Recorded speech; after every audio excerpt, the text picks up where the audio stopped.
Assalamualaikum warahmatullahi wabarakatuh. Salam dan bahagia. Perkenalkan, saya Ramna Ega Lisfaria Siregar SPD, calon guru penggerak Angkatan 8 SMA Negeri 3 Padang Sidimpuan. Berkat arahan dan bimbingan dari fasilitator hebat dan pengajar praktik hebat, izinkan saya memaparkan modul 1.4 Aksi Nyata Budaya Positif. Aksi Nyata Modul 1.4 Budaya Positif, penerapan konsep inti dari modul budaya positif.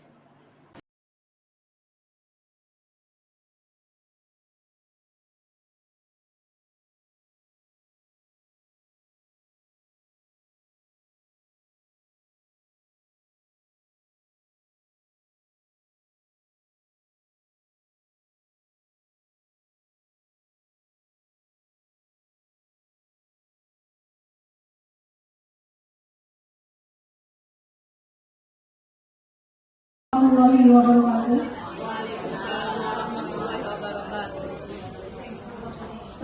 Selamat pagi dan salam sejahtera untuk kita semua.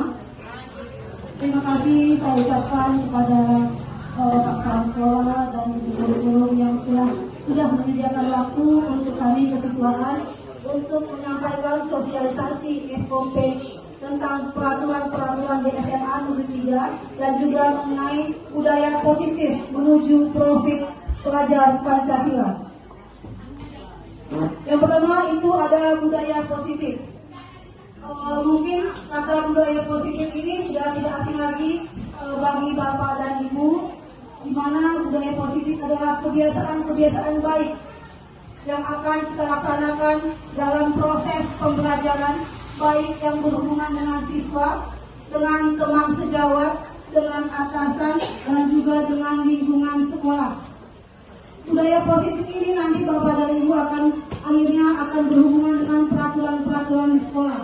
Dan yang menjalankannya tidak hanya wali kelas, tetapi seluruh komponen yang ada di SMA Negeri 3 yang kemarin sudah ada SOP-nya, baik itu satpam, parkir, kantin, musola, semua ada aturannya.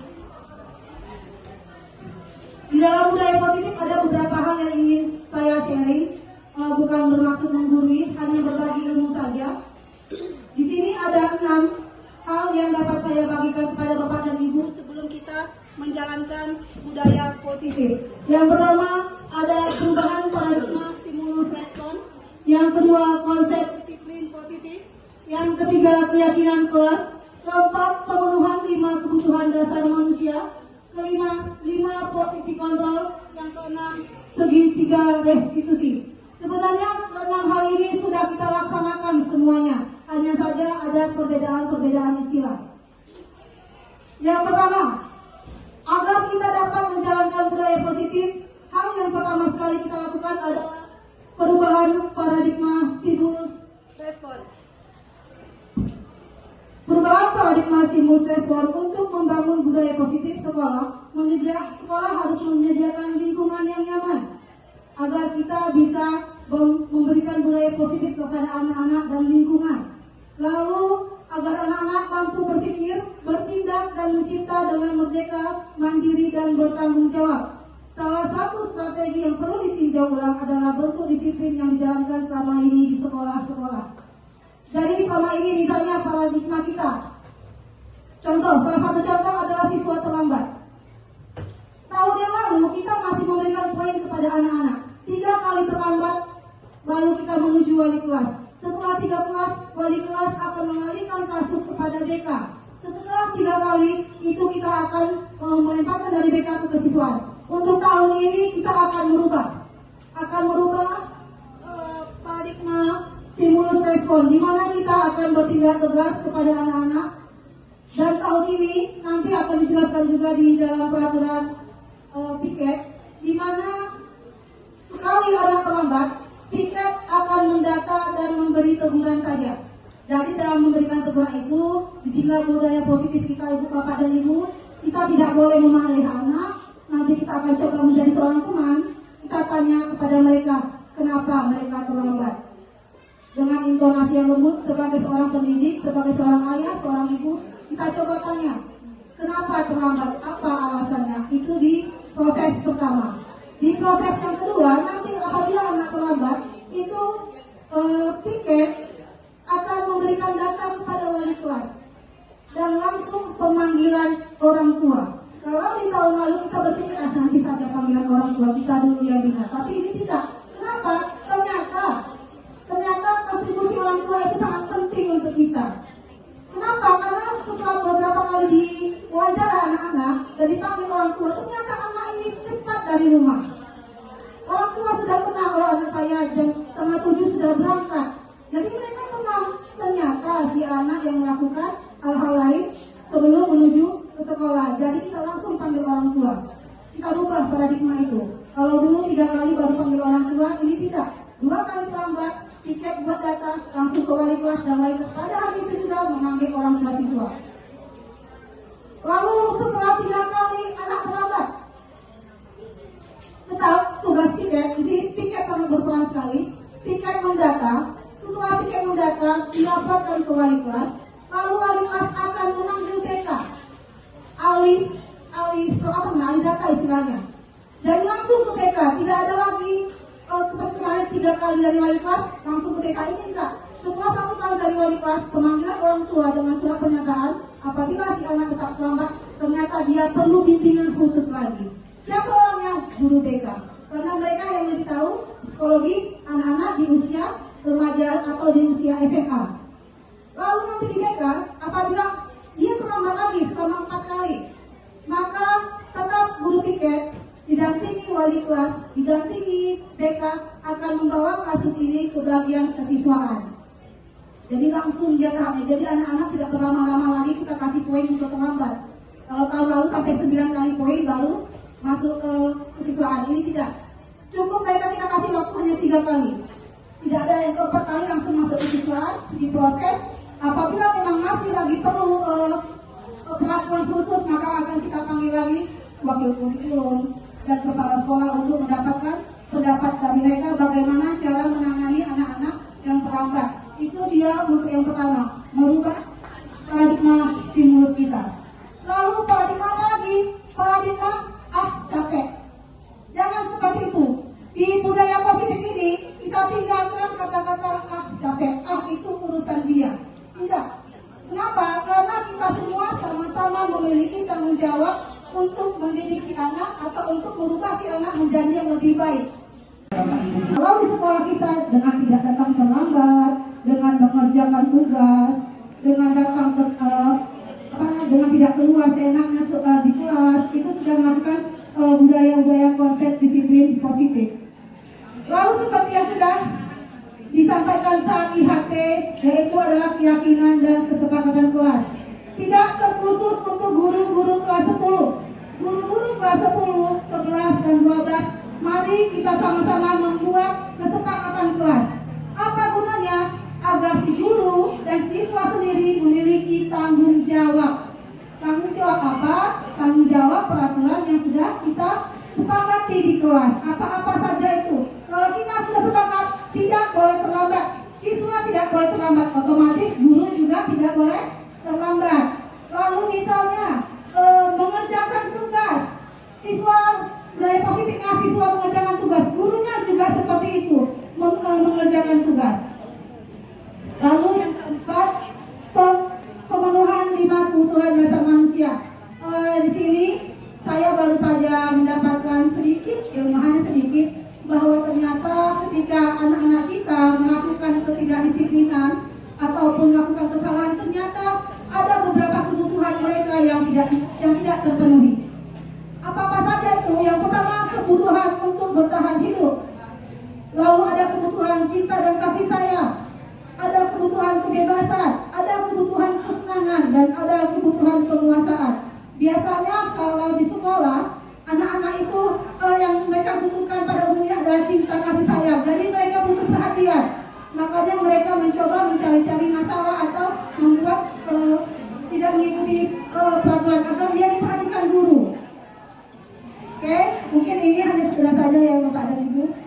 Lalu 5 posisi kontrol. Nah, di sini ada 5 posisi kontrol menurut William Glasser Gossett. Di sini juga saya pertama sekali mempelajari ini merasa diri saya agak sedikit malu. Di sini adalah 5 posisi guru dalam budaya positif. Yang pertama dia posisi penghukum, yang kedua membuat orang merasa bersalah posisinya, yang ketiga posisi teman, keempat posisi monitor, yang kelima posisi manajer. Kalau saya pribadi selama ini sebelum mendapatkan teori yang saya pelajari, saya lebih ke penghukum. Ya, karena apa? Karena ketika siswa berbuat masalah, saya langsung kasih hukuman tanpa bertanya ada apa di baliknya, latar belakang apa yang membuat si anak menjadi atau membuat tidak mengikuti peraturan. Nah, di sini Bapak dan Ibu, yang disarankan kepada kita adalah sebagai posisi manajer, di mana kita mampu memanage diri kita dan memanage siswa untuk bisa saling terbuka. Jadi kita harus bisa sebagai teman, harus bisa membuat si anak itu percaya kepada kita menceritakan masalahnya, kenapa dia sampai membuat masalah atau kenapa dia bisa bermasalah. Itu dia posisi manajer, dan kita bisa membimbing si anak agar bersikap lebih baik dan berbudaya positif. Yang terakhir ada segitiga restitusi. Segitiga restitusi ini adalah proses perbaikan untuk menjadi yang lebih baik. Di sini Bapak Ibu ada segitiga. Yang pertama adalah tugas kita sebagai seorang guru ketika menemukan anak yang bermasalah. Yang pertama sekali kita adalah menstabilkan identitas. Misalnya ada siswa yang datang terlambat. Apa yang pertama sekali kita tanyakan? Kita tanyakan dulu. Kita buat dulu dia tidak merasa bersalah. Kita stabilkan dulu kejiwaannya. Kenapa terlambat? Kita jangan tanyakan dia kenapa terlambat, tapi ibu pun pernah juga terlambat. Tidak apa-apa, seperti itu. Kamu bukan satu-satunya yang pernah melakukan ini. Itu bisa kita sampaikan kepada anak-anak. Lalu dia pasti akan merasa bahwa oh iya, saya terlambat. Lalu ada dia validasi tindakan yang salah. Lalu kita tanya, apa pertanyaannya? Yang pertama, kamu tentu punya alasan untuk terlambat. Setelah kita bisa saling menyatukan perasaan, maksudnya sudah menyambung, lalu kita baru bertanya, kenapa dia berbuat salah? Kenapa dia terlambat? Apa yang dia perlukan untuk tidak datang terlambat? Seperti itu. Maka nanti akan muncul, oh saya terlambat tuh misalnya gara-gara terlambat bangun. Oke, jadi kalau kita tanya, kalau panjang kan, kenapa kau datang terlambat? Terlambat bangun, mau saja. Biasanya seperti itu. Banyak yang kita ungkapkan sebenarnya itu tidak baik. Jadi itulah yang mau kita rubah, di mana kita akan lebih, kalau misalnya ibu-ibu lebih bersifat keibuan, kalau bapak-bapak agak bapak-bapakan sedikit. Ya, lebih keibuan, pendekatan namanya. Iya, pendekatan. Lalu ditanya, disadarkan, kamu berbuat salah. Apakah kamu sudah tahu kesalahanmu? Ketika si anak sudah mengetahui kesalahannya, kita tanya, bagaimana caranya untuk merubah sikapmu ini? Kita kembalikan ke si anak, bukan kita. Makanya mulai besok pakai alarmmu, mulai besok cepat kau ambil angkot. Bukan seperti itu, tapi sarannya harus dari dia sendiri, agar pelaksanaan perubahan positif itu bisa berjalan dengan baik. Kalau kita yang menentukan proses perubahannya, mungkin si anak akan tertekan karena tidak sesuai dengan dirinya. Jadi sebenarnya ketika saya mempraktekkan ini, di waktu pelatihan saya ketawa sendiri. Ya seperti lebay rasanya. Tapi inilah yang ternyata dibutuhkan seorang anak, yang kita tidak bisa menghakiminya. Jadi kita harus lebih bersifat memperhatikan kebutuhan anak sendiri. Oke, di sini ada budaya positif yang akan kita laksanakan di SMA Negeri 3 Padang Sidimpuan. Yang pertama, dari kesiswaan sendiri dan kurikulum telah berdiskusi. Yang pertama itu budaya 5S, di mana kita sama-sama harus menerapkan budaya 5S. Yang pertama, senyum, salam, sapa, sopan, dan santun. Tadi malam saya sudah melihat Facebook SMA Negeri 3, dan kebetulan anak pandu sudah memulai mensosialisasikan. Tepuk tangan untuk anak pandu Bapak dan Ibu. Respon mereka cepat sekali saya lihat. Kalau Bapak Ibu lihat di kelas 10,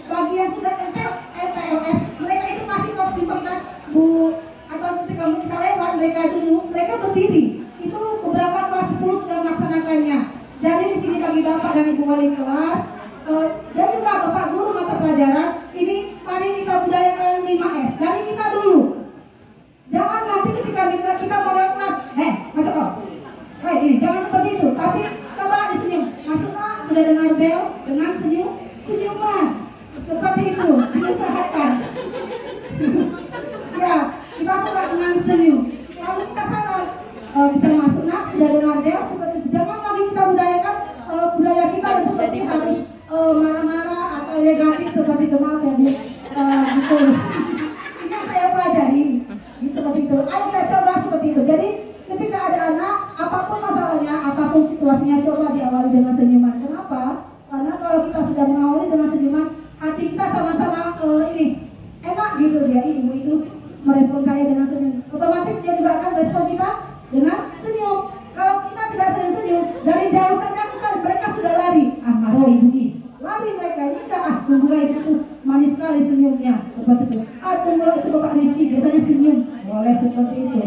Lalu salam, selamat pagi, selamat siang, permisi, seperti itu. Ayo nak, selamat masuk. Sudah dengar bel? Wow, bel, masuk kan? Seperti itu. Silakan masuk. Yang saya pelajari. Sopan. Lalu sopan dan santun. Sopan dan santun di sini mungkin kita berpakaian sopan, di mana Bapak Ibu yang muslim berpakaian menutup aurat, lalu santun juga seperti itu. Iya, saya juga seperti itu Bu. Waktu perhatian, nggak bisa itu Pak di sekolah kami. Nanti kami itu Pak ini. Ternyata tidak. Teman-teman di sekolah yang lain, SMK 1, SMK 2 sudah mulai menerapkan dan sudah ada perubahan walaupun sedikit. Iya, kalau kita lihat hal ini semua materi untuk TK Bu, ayo anak-anak masuk. Kenapa terlambat? Tidak sarapan. Kenapa nggak sarapan nak? Seperti itu yang kami pelajari Bapak dan Ibu. Kami pun jadi apa harus seperti ini ya? Gimana kalau di sekolah kami? Seperti tadi, segitiga restitusi. Sampai ada yang bilang segitiga restitusi pun dilakukan di sekolah ini enggak juga. Kenapa? Karena kita butuh punya kesabaran. Tapi itulah yang harus kita coba. Iya, seperti itu. Kami juga kasusnya pertama seperti itu. Anak TK itu di SMA 1-nya yang bisa seperti itu. Dulu kami seperti itu waktu pelatihan. Ternyata kita dituntut untuk seperti itu. Senyum, salam, sapa, sopan, dan santun. Jadi sama-sama ya Bapak Ibu, kita mencoba membudayakan 5S.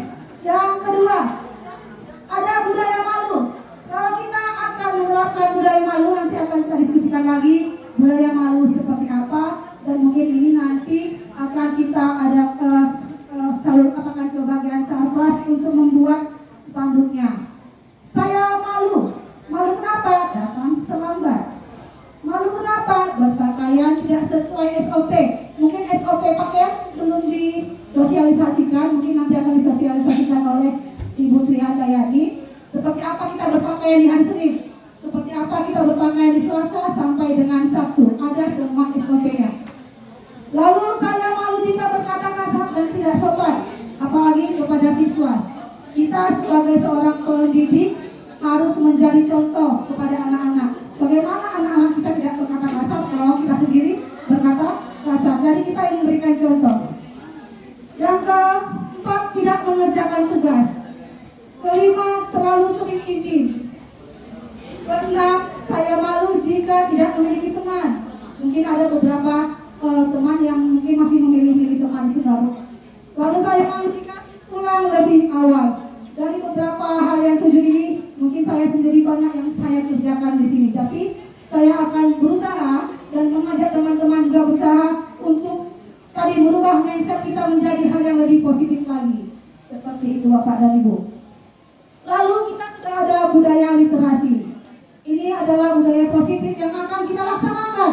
Tetapi Bapak dan Ibu kurikulum ada permintaan dari anak-anak, mereka belum siap. Kenapa belum siap? Bu, maunya adalah arahan dulu sama kami. Jadi mereka meminta di hari Selasa, koordinator dari motivasi bercerita di depan Sakapel apa yang akan mereka laksanakan di minggu depan. Begitu juga nanti di hari Rabu, koordinator sastra akan berdiri di apel pagi untuk untuk memberikan pandangan seperti apa sih apel sastra. Nanti ada yang bertanya, apakah harus tiga bahasa, Bu? Tidak, nak. Tunggu saja arahan dari koordinator. Itu tadi saya katakan. Lalu hari Kamis kreasi kepada guru seni budaya, mungkin bisa nanti di Kamis pagi itu di apel pagi menyampaikan seperti apa sih apel kreasi, batasan-batasannya seperti apa. Mungkin seperti tahun lalu kreasi bernyanyi, tapi yang mereka tampilkan lagu-lagu cinta. Mungkin itu tidak pantas untuk kita, makanya kami mohonkan bimbingan dari Bapak Ibu seni budaya.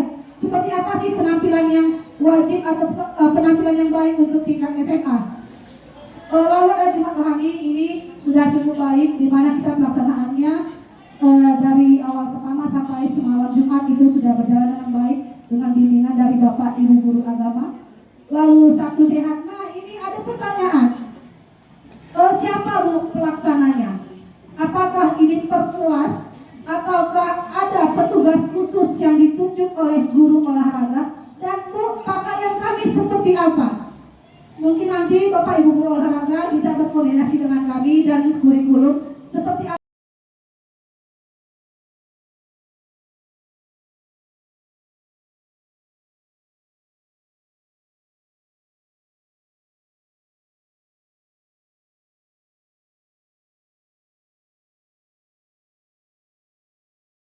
Pelajaran mari kita berdoa bersama-sama. Doa dimulai.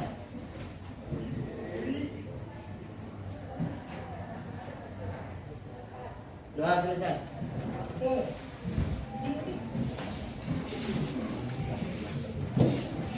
Gurunya berdiri.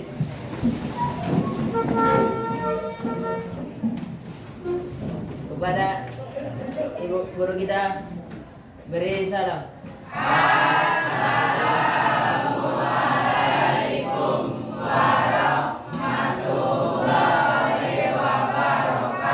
Waalaikumsalam warahmatullahi wabarakatuh. Silakan duduk. Itu yang di belakang, kenapa bangkunya di situ? Kenapa ada 4 orang di sana? Oh, kelompok. Balik lagi deh. Mana bangkunya? Balik dulu. Balik ke tempatnya masing-masing.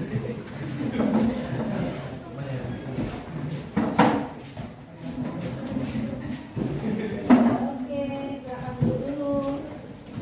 Lalu kita akan membuat kesepakatan kelas namanya. Apa itu kesepakatan kelas? Kesepakatan kelas adalah beberapa kesepakatan yang kita buat bersama untuk dilaksanakan. Untuk apa itu? Untuk ketentraman kita atau untuk kenyamanan kita ketika belajar. Dari semua warga 10-2, jadi kalau saya katakan warga 10-2 itu kalian, saya dan guru-guru yang masuk di 10-2 harus mengikuti kesepakatan kelas yang sudah kita buat. Apa-apa saja kira-kira kesepakatan yang mau kita buat? Menurut kalian? Saya nggak suka Bu kalau ada siswa terlambat ke kelas. Boleh kita buat kesepakatan kelasnya apa? Bukan, kesepakatan kelas ini. Datang tepat. Iya, tepat waktu. Jadi, ketika ada teman kalian yang tidak datang tepat waktu, akan ada konsekuensinya. Ada lagi nggak kesepakatan yang lain? Coba tawarkan. Iya, piket. Melaksanakan piket, ya kan? Melaksanakan piket. Jadi kalau sudah kata melaksanakan piket, semua nama yang ada tertera di piket untuk hari itu harus melaksanakan tugas. Ada lagi? PR. Mengerjakan apa itu pekerjaan rumah ya? Mengerjakan PR atau tugas. Tepat waktu. Jadi kalau disuruh kumpul besok, selesaikan malam ini. Jangan ditunda-tunda. Kalau untuk penggunaan handphone bagaimana? Boleh nggak bawa handphone? Boleh. Tetapi tidak boleh dimainkan atau dihidupkan. Istilahnya harus di silent. Mematikan atau HP kecuali kalau disuruh guru atau kecuali sudah mendapat izin guru. Kecuali mendapat izin guru. Oke. Baru yang kelima, harus menggunakan pakaian sesuai dengan harinya, berpakaian sesuai dengan aturan. Coba lihat dulu yang putri, masih ada nggak yang tidak memakai anak jilbab? Ada? Masih ada? Saya cek, oke. Nah, apa gunanya anak jilbab? Satu, lebih rapi. Kedua, menunduk rambut. Apa gunanya kalau kita pakai anak jilbab tapi anak jilbabnya dari tengah? Nampak rambutnya. Saya nggak nyuruh kalian harus pakai saya, nampak enggak? Tapi dia tolong rambutnya itu tertutup. Oke.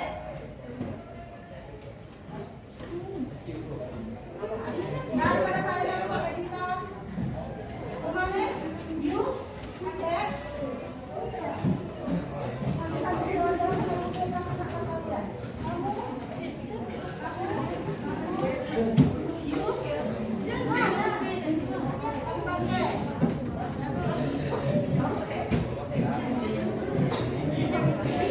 Ada lagi, coba lihat. Siapa yang nggak pakai anak jilbab? Kamu mana anak jilbabmu? Kamu pakai? Oke.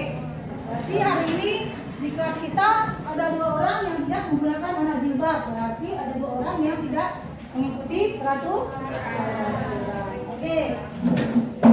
Mungkin ini beberapa kesepakatan kelas kita ya. Nanti kita akan buat konsekuensi apa ketika kalian melanggar ini. Berarti kalian harus datang tepat waktu. Saya nggak mau kita ketemu di depan. Saya nggak mau ada 10-2 ada di depan tiket sana terlambat. Yang kedua, melaksanakan piket harus semuanya sesuai dengan hari walaupun kita belum buat ya. Yang ketiga, mengerjakan tugas tepat waktu atau aktif belajar. Yang keempat, ketika kalian membawa handphone, tolong handphonenya di silent. Kalau mau digunakan harus sesuai dengan izin dari guru yang masuk. Kelima, berpakaian sesuai peraturan. Oke.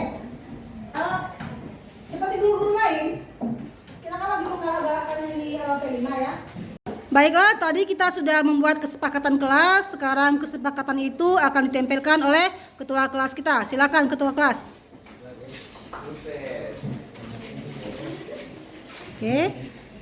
Oke, terima kasih. Dan kesepakatan itu harus kita jalani. Oke, terima kasih Nak. Tadi kita sudah menyepakati kesepakatan kelas. Sekarang kita memiliki keyakinan kelas. Keyakinan kelas itu adalah hal-hal positif yang akan menjadikan kita menjadi pelajar Pancasila atau menjadi pelajar yang teladan. Kepada sekretaris silakan ditempelkan.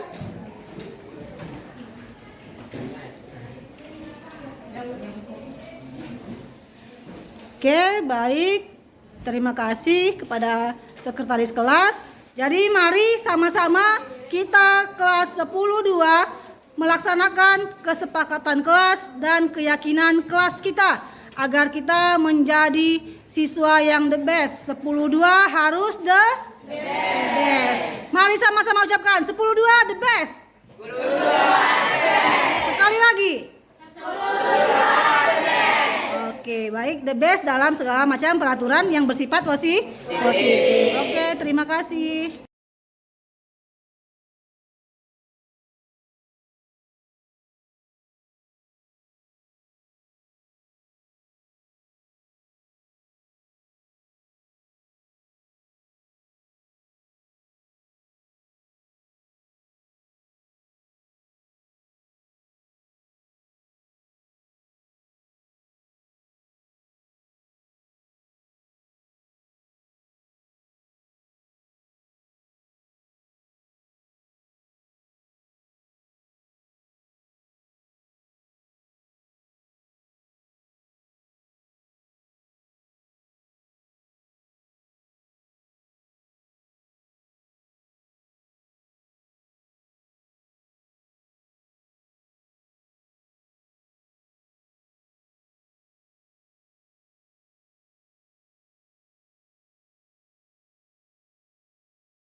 Tadi Ibu dengar dari guru piket, sepertinya Egi hari ini datang terlambat, apa benar?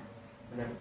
Oke, kira-kira bisa ceritakan kepada Ibu kenapa Egi bisa sampai terlambat? Karena setahu Ibu, Egi adalah anak yang disiplin, tidak pernah datang terlambat. Tadi di jalan kena tilang polisi Bu, karena nggak bawa helm.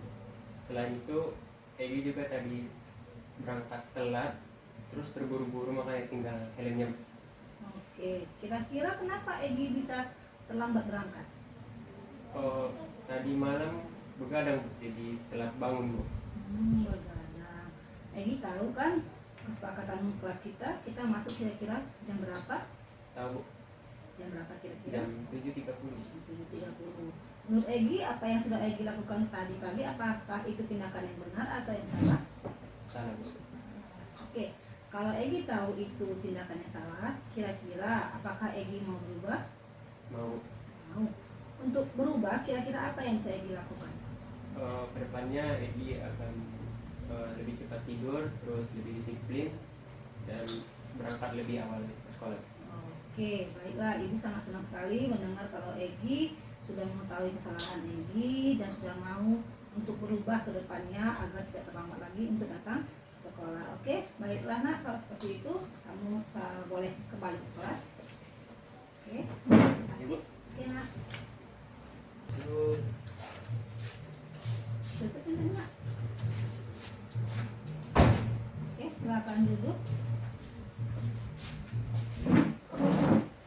Ajis, tadi Ibu dengar dari Ibu Popi, sepertinya Ajis tidak fokus belajar hari ini, apa benar? Benar Bu. Boleh Ibu tahu bagaimana ceritanya? Saya di kantor kopi sedang tertidur dalam kelas guru. Jadi saya dipanggil sini juru kopi Bu. Oh, seperti itu. Tertidur di kelas. Kenapa kamu bisa tertidur di kelas? Saya kecapean Bu dari sekolah. Mungkin saya waktu kurang Bu. Kurang kecapean untuk mengerjakan tugas di sekolah. Maksudnya PR seperti itu? Ya Bu. Seperti itu. Oke. Jadi kira-kira Ajis kan tahu kesepakatan kelas? Tahu Bu. Iya, apa itu? Tidak boleh tidur selama pelajaran berlangsung Bu. Nah, kalau Ajis sudah tahu tidak boleh tertidur di dalam kelas, kira-kira apakah Ajis mau berubah? Oh Bu. Kira-kira apa yang bisa Ajis lakukan untuk berubah? Saya pertama-tama saya bisa tanggung jawabi tugas sekolah. Kedua saya bisa menginspirasi waktu saya dengan lebih baik. Baiklah, Ibu senang mendengarnya. Kalau Ajis sudah mengetahui bahwa kegiatan tidur di sekolah itu tidak baik, dan di sini Ibu juga melihat bahwa Ajis sudah memiliki niat untuk berubah ke depannya. Baiklah, jadi untuk ke depannya Ajis harus bisa mengontrol waktu, membagi waktu di mana yang bermain, kapan mengerjakan tugas, seperti itu. Oke, Ibu sangat senang sekali mendengarnya. Baiklah, kalau seperti itu Ajis boleh kembali ke kelas. Siang. Oke, nah. Iya. Terima kasih kepada Ibu Guru yang telah mengajak saya berbicara tentang kesalahan yang saya perbuat di sekolah. Kedepannya saya berjanji akan memperbaiki diri yang lebih baik, disiplin, dan lebih giat belajar. Terima kasih sekali lagi kepada Ibu. Ya. Terima kasih kepada Ibu Guru yang telah mengajak saya berdiskusi tentang kesalahan saya sendiri. Saya merasa lebih luasa untuk bicara dengan Ibu dan menyadari kesalahan saya, dan akan saya ganti dengan hal-hal yang lebih baik dari kedepannya. Terima kasih lagi Bu. Budaya positif yang ada di sekolah kita saat ini sangat luar biasa, mengalami peningkatan dari waktu ke waktu, di mana mulainya dibuat kegiatan-kegiatan yang berhubungan dengan kebiasaan-kebiasaan positif seperti penerapan 5S, kegiatan-kegiatan literasi yang bisa berdampak baik dan memberikan kebiasaan positif kepada peserta didik kita maupun kepada ekosistem sekolah. Menurut Ibu, kira-kira hal-hal yang perlu dilakukan atau kiat-kiat yang akan kita lakukan untuk meningkatkan budaya positif? Apa kira-kira yang mau Ibu bisa lakukan? Yang bisa kita lakukan yang pertama pastinya adalah dimulai dari gurunya. Di sini ditetapkan dulu komitmen di dalam menerapkan kebiasaan-kebiasaan positif yang akan kita jalankan. Karena dimulai dari guru, baru kita mulai kepada peserta didik kita yang ada di sekolah ini, maupun kepada seluruh ekosistem sekolah.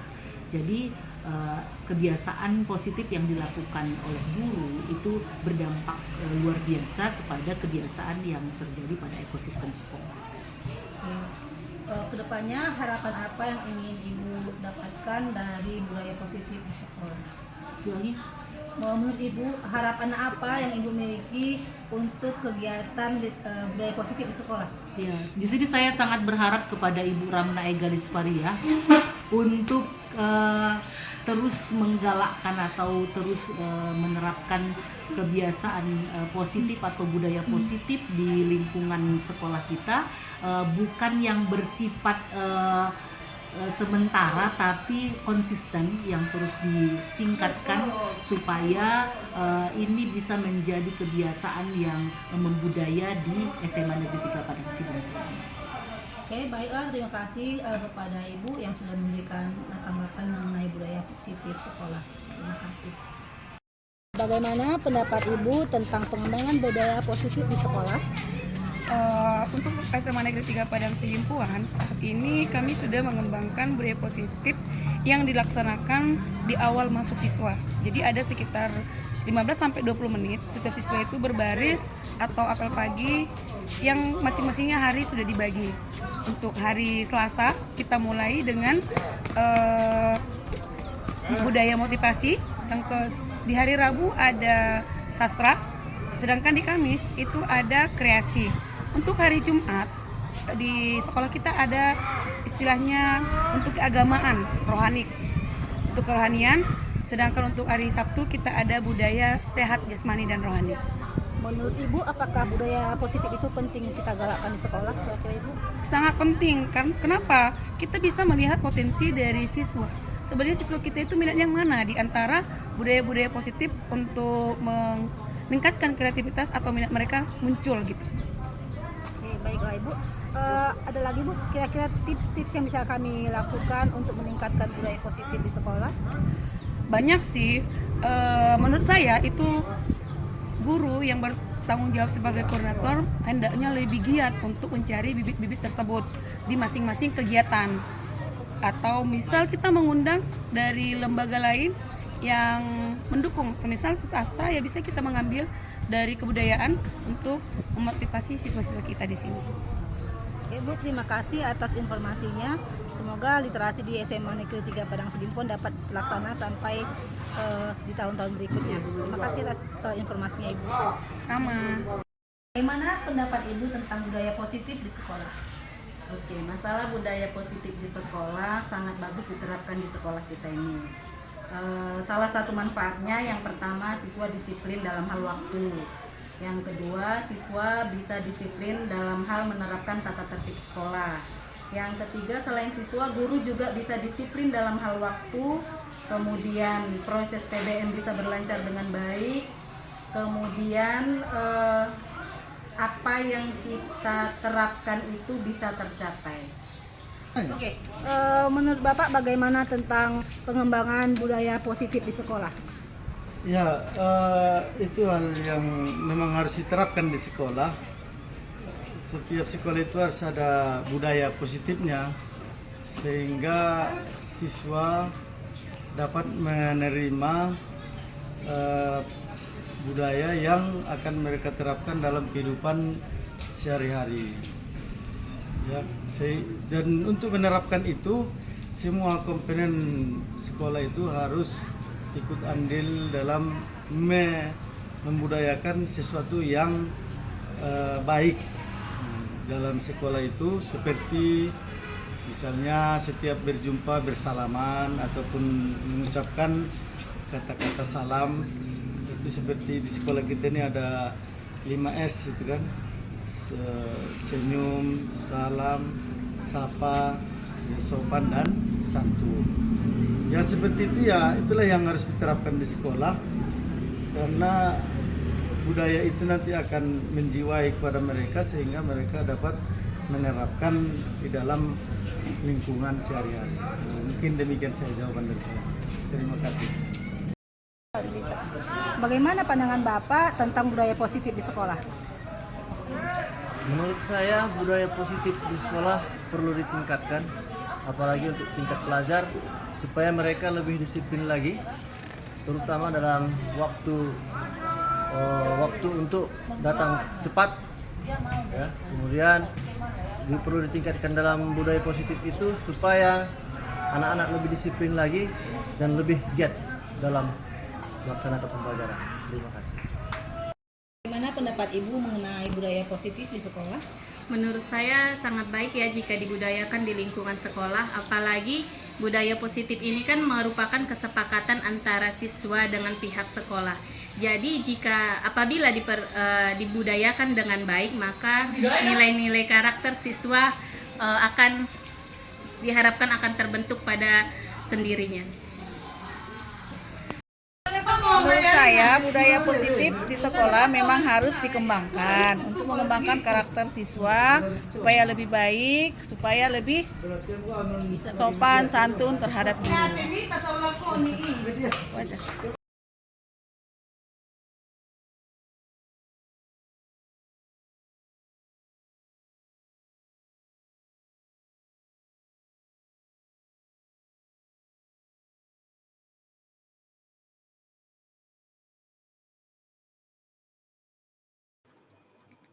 Demikianlah pemaparan modul 1.4 Budaya Positif. Semoga bermanfaat. Salam dan bahagia. Assalamualaikum warahmatullahi wabarakatuh.